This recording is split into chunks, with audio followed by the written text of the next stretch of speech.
This is Les Stella with the USASF.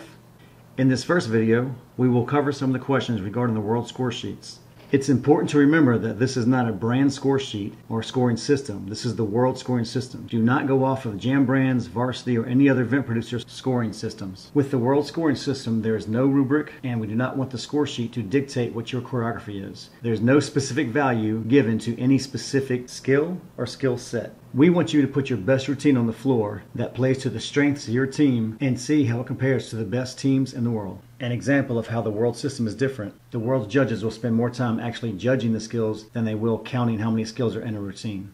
While having as many athletes in your routine perform the elite skills as you possibly can is important, it is not the end-all be-all of every situation. An example is, if you have 8 stunts and the next team has 9 stunts, but yet your stunts are more difficult and performed with better technique, your score should be higher. One extra stunt does not make a team better than another team.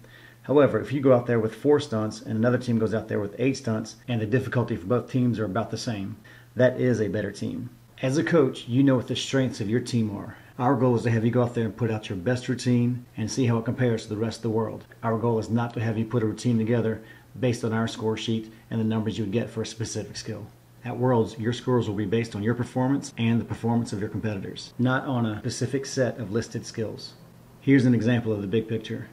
If Team A is required to perform on the first day of the 3-day competition because they received an at-large bid, and they do a stunt sequence that the judges think is the best one they've seen all season long, the judges may give them a very high score, but may leave a lot of cushion room in the scoring because there may be better teams coming up later that day.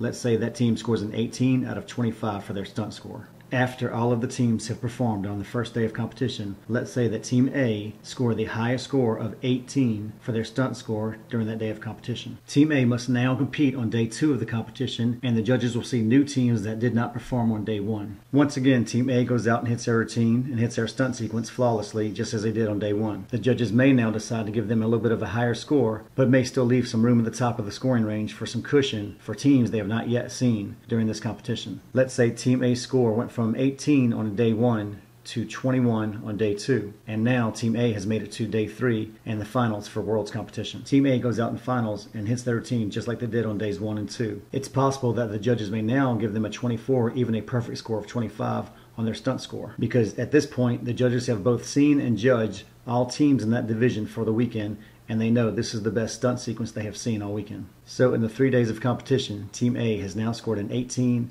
a 21, and a 24 with the exact same stunt sequence that they've done all weekend. This is perfectly acceptable for the World Scoring System.